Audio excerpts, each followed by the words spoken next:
आदाब, नमस्कार। The red mic में आपका स्वागत है। मैं हूं सौरभ शुक्ला। पश्चिमी उत्तर प्रदेश देश का वो हिस्सा है जो कभी शांत नहीं रहता।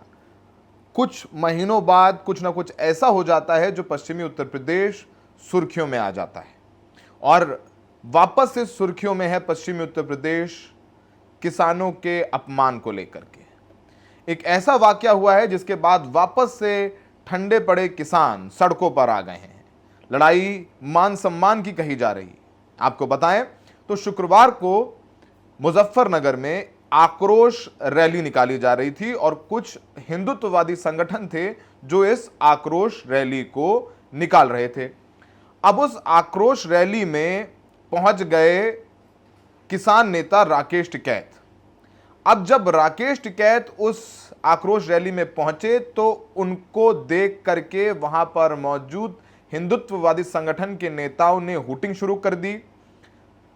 मोदी मोदी के नारे लगाए गए और राकेश टिकैत के साथ धक्का मुक्की की गई और वो एक भगवा पगड़ी भी पहनते हैं राकेश टिकैत। किसान आंदोलन के बाद से उनकी वो पगड़ी भी उछाल दी गई, उनको डंडा भी मारा गया और उसके बाद वो डंडा लगा और उनकी पगड़ी जमीन पर गिर गई। उसके बाद तो मत पूछिए। आपको बताएं, राकेश टिकैत वही राकेश टिकैत हैं कि जब 2021 में खत्म हो रहा था किसान आंदोलन, 26 जनवरी के लाल किले की घटना के बाद, उस वक्त राकेश टिकैत के आंसू निकल आए गाजीपुर में और उसके बाद पूरा पश्चिमी उत्तर प्रदेश मोबिलाइज हो गया। एक महापंचायत हुई थी मुजफ्फरनगर में, और इस बार भी जब राकेश टिकैत की पगड़ी उछली है तो पूरा पश्चिमी उत्तर प्रदेश और खासकर जाट समाज के लोग एकजुट हो गए हैं हिंदुत्ववादी संगठनों के खिलाफ। आपको बताएं कि राकेश टिकैत के भाई नरेश टिकैत बाल्यान खाप के प्रमुख हैं। उन्होंने कहा कि मेरा एक इशारा हो गया तो धरती खून से लाल हो जाएगी। बहुत गुस्सा आ रहा है। ये किसानों का मान सम्मान को ठेस पहुंचाने वाली बात हुई है। इस पूरे मामले में पहले तो राकेश टिकैत का बयान आया। राकेश टिकैत ने कहा कि कुछ लोग शराब पी करके आए थे, विरोध कर रहे थे, मेरा रास्ता रोका गया, मेरे साथ धक्का मुक्की भी हुई, फिर हम लोग वहां से आ गए। तो तभी वहां खड़े रहे जैसे कोई खास मकसद से ट्रेनिंग लेकर के वो लोग आए थे। जहां तक हिंदुओं का मामला है, हमसे बड़ा कौन सा हिंदू है ये बताओ। कुछ नए हिंदू बने हैं, ये उनकी कारस्तानी है। आइए सुनते हैं कि राकेश टिकैत क्या कह रहे हैं। क्या वाकया हुआ? वहां पे कुछ लोगों ने विरोध करा है। भैया तो ये बतावे कि वो किसी एक पार्टी, एक लोगों की, किसी की वो है, उसका नाम ये रखा तो फिर उसमें सब लोग जाएंगे। लेकिन कुछ लोगों ने ड्रिंक रखी थी और वे आगे लोग खड़े हुए थे, उन्होंने विरोध किया है। भीड़ में ये तो नहीं पता लेकिन कह क्या रहे थे वे, लेकिन वे विरोध कर रहे थे और फिर उन्हें रास्ता रोकने की कोशिश भी करी है। और उसमें यहाँ के कुछ लोग प्रशासन उस पर कार्रवाई करे, वो वीडियो सबके पास में होगी। तो ये बिना धक्का मुक्की के क्या काम चले। हम फिर वहां पे ही रहे हैं और अपने लोगों के बीच से फिर वहां से हम आए हैं। लेकिन वे बाद तक भी लोग वहां खड़े रहे एक मकसद से, जैसे किसी को ट्रेनिंग देकर वहां पर कर रखा हो। क्या वे शहीद किसी एक पार्टी के बनाए जाना चाहते हैं? क्या शहीदों के नाम पर राजनीति करी जानी चाहती है? क्या किसान आंदोलन को खत्म करने की भी कोई साजिश इसके माध्यम से है?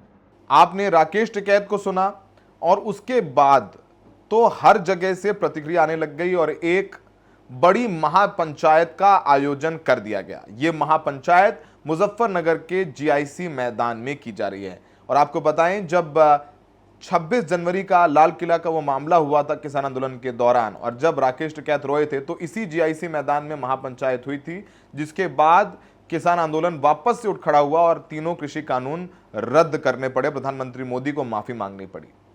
आप बताएं तो नरेश टिकैत नाराज हो गए। उन्होंने तुरंत सबसे बड़ी खाप जाटों की बाल्यान खाप एक महापंचायत बुला ली और उस महापंचायत में कहा कि ये हमारे मान सम्मान की लड़ाई है और अगर जो गलत हुआ है, पगड़ी उछाली गई है, तो मैं महापंचायत में अपनी पगड़ी उतार दूंगा। कई ऐसी बातें हो गई जिसके बाद पूरे पश्चिमी उत्तर प्रदेश में प्रशासन में खलबली मच गई है। आइए सुनते हैं कि नरेश टिकैत ने क्या कहा। और ये हमें देशद्रोही की श्रेणी में जाना चाह रहे हैं। हम मर तो सके, हम खत्म हो जाएंगे लोगों ने, पर अपने इतिहास पर दाग नहीं लगाने के। हम पगड़ी पे आप लोगों के हाथ में पगड़ी की लाज है भाई। आप लोगों ने पहले से भी सम्मान रखा। अगर नई बात होती तो पगड़ी हम भी कल को उतार के दे देना वही पंचायत में ही। अब आपने नरेश टिकैत को सुना। मामला इतना बढ़ गया है कि जगह जगह से गुस्सा आ रहा है। एक किसान नेता हैं, उनका भी बयान आया है, सम्राट मलिक। वो कह रहे हैं कि जगह जगह से पहुंचिए, महापंचायत में ये किसानों की पगड़ी उछाली गई है, सम्मान के लाइए, हिंदुत्ववादी संगठन के लोगों की कार्यस्थानी है। तो ये हिंदुत्ववादी संगठन बनाम किसान मामला हो गया है। अब काफ़ी रिएक्शंस आए हैं। वहाँ के सांसद हरिंदर मलिक भी राकेश टिकैत से मिलने पहुंचे और हिंदुत्ववादी संगठनों पर अभी तक कोई मुकदमा दर्ज नहीं हुआ है। इस पूरे मामले में पुलिस का भी बयान आया है। पुलिस का कहना है कि राकेश टिकैत पर कोई हमला नहीं हुआ है, उनकी हूटिंग की गई, वहां से वो खुद ही निकल आए थे, भीड़ भाड़ में धक्का मुक्की हुई, इस बीच उनकी पगड़ी गिर गई। ये कह रहे हैं सत्यनारायण प्रजापति, जो कि मुजफ्फरनगर के एसपी सिटी हैं। उनको भी सुन लेते हैं। नगर में जो पहलगाम की घटना हुई उसके दृष्टिगत कुछ संगठनों द्वारा जन आक्रोश रैली निकालने का कार्यक्रम प्रस्तावित था। इसमें पर्याप्त पुलिस बल की तैनाती की गई है। जब जन आक्रोश रैली में किसान नेता राकेश टिकैत पहुंचे तो वहां पर मौजूद जो जन आक्रोश रैली में शामिल होने लोग आए थे, कुछ लोगों द्वारा उनका विरोध किया गया, उनकी हूटिंग की गई। वहां पे पर्याप्त पुलिस बल मौके पे मौजूद था। मौके पर पूरी तरह से शांति व्यवस्था कायम थी। जब लोगों द्वारा उनकी हूटिंग की गई तो वह स्वतः खुद ही वहां से मौके से चले गए और इसके अलावा कुछ लोकल मीडिया ग्रुप्स में उन पे हमले की इस तरह की बात आई है। हमने पूरे फुटेज देखे हैं, वहाँ पे कैमरे भी लगे हैं, सीसीटीवी फुटेज का भी अवलोकन किया गया है और जो आप मीडिया बंधुओं ने जब वहाँ पे कवरेज की है उन वीडियोज़ का भी अवलोकन किया है। उन पर किसी प्रकार का किसी ने कोई हमला नहीं किया है। भीड़ भाड़ और धक्का मुक्की हुई, उस बीच में उनकी एक जगह पे पगड़ी गिरते हुए भी फुटेज आ रही है, लेकिन इस चीज़ में कहीं उनके पे कोई हमला या मारपीट की बात अभी तक संज्ञान में नहीं आई है और मौके पर पूर्ण रूप से शांति व्यवस्था कायम है। मेरी आप लोगों के माध्यम से अपील है कि इसमें किसी प्रकार की अफवाहें ना फैलाई जाए और जो मौके के एविडेंस है उसके अनुरूप ही इसको चलाया जाए। सर कोई अफवाह फैला तो मिला तो क्या कार्रवाई? अगर जनपद मुजफ्फरनगर में कोई भी शांति व्यवस्था खराब करने के लिए किसी प्रकार की अफवाह फैलाता है तो जो वैधानिक कार्रवाई होगी, नियमानुसार वो वैधानिक कार्रवाई उसके खिलाफ अमल में लाई जाएगी। अब आपने सबके बयान सुन लिए हैं।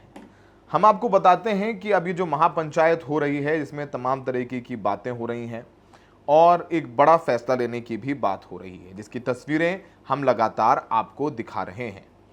आपको लगता है कि जिस तरीके से पश्चिमी उत्तर प्रदेश गरमाया हुआ है, पहले आपने देखा कि रामजीलाल सुमन वर्मा जो दलित समुदाय के, उन्होंने राणा सांगा को लेकर के बयान दिया। उसके बाद क्षत्रियों की करनी सेना उनके खिलाफ खड़ी हो गई तो ठाकुर बनाम दलित यहाँ मामला हो गया और अब हिंदुत्ववादी संगठनों ने राकेश टिकैत की पगड़ी उछाल दी। तो अब जाट जो कहीं ना कहीं थोड़े बिखरे नजर आ रहे थे, जयंत चौधरी के बीजेपी में चले जाने के बाद उनमें अब एकजुटता आएगी। और आपको पता ही है राकेश टिकैत बीजेपी के समर्थन में तो रहते नहीं हैं।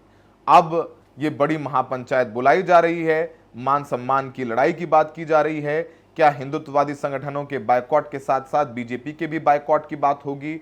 बहुत कुछ होना बाकी है पश्चिमी उत्तर प्रदेश की धरती में और हम आपको ताज़े अपडेट्स लेकर के आएंगे कि राजनीतिक तौर पर क्या मामला पलटेगा। आपको बताएं, पश्चिमी उत्तर प्रदेश ने बीजेपी को जो 2014-2019 में लीड दी थी, 2024 में पश्चिमी उत्तर प्रदेश ने ही वो लीड वापस ले ली। आपको बताएं, मुजफ्फरनगर का चुनाव बीजेपी हार गई। संजीव बालियान को दूसरे जाट नेता हरिंदर मलिक ने समाजवादी पार्टी के हरा दिया। बगल में सहारनपुर में इमरान मसूद जीते तो मेरठ में बड़ी मुश्किल से अरुण गोविल चुनाव जीत पाए।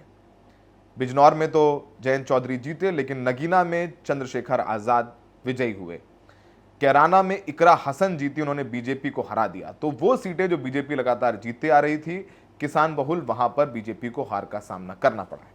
2027 के चुनाव में भी वक्त है, लेकिन अब पश्चिमी उत्तर प्रदेश से क्या बदलाव की लहर आएगी वो देखना होगा। लेकिन ये हिंदुत्ववादी संगठन बनाम किसान मामला जरूर हो गया है। और आप देखिए, पश्चिमी उत्तर प्रदेश में किसानों के बेटे ही फौज में भर्ती होते हैं, और आप किसी से भी देश में देशभक्ति का सर्टिफिकेट क्यों मांगेंगे? अगर कोई बीजेपी के खिलाफ बोलता है तो वो देश के खिलाफ बोलना नहीं है। अगर कोई प्रधानमंत्री मोदी के खिलाफ बोलता है तो वो देश के खिलाफ बोलना नहीं है। देश नरेंद्र मोदी से, राकेश टिकैत से, राहुल गांधी से बहुत ऊपर है। आलोचना लोकतंत्र में बहुत जरूरी है, लेकिन आलोचना को अगर देशद्रोह बता दिया जाए, गद्दार बता दिया जाए, तो कहीं ना कहीं सामने वाले को पता नहीं कि आखिरकार देशभक्ति क्या होती है। एक गलत परिभाषा है जो गढ़ी जा रही है, जिसको पढ़ाया जा रहा है व्हाट्सएप यूनिवर्सिटी के जरिए, आपके फोन्स पर आ रही है। सही देशभक्त बने और गलत बात पर गलत बोलें। अगर भले ही उसके लिए आपको कोई देशद्रोही कहता है तो कोई दिक्कत नहीं, लेकिन हाँ, आपकी भाषा सीमा के अंदर होनी चाहिए, संविधान के अनुरूप होनी चाहिए। बाकी तो फिर नया भारत बन ही रहा है। हमें देखने के लिए बहुत बहुत शुक्रिया।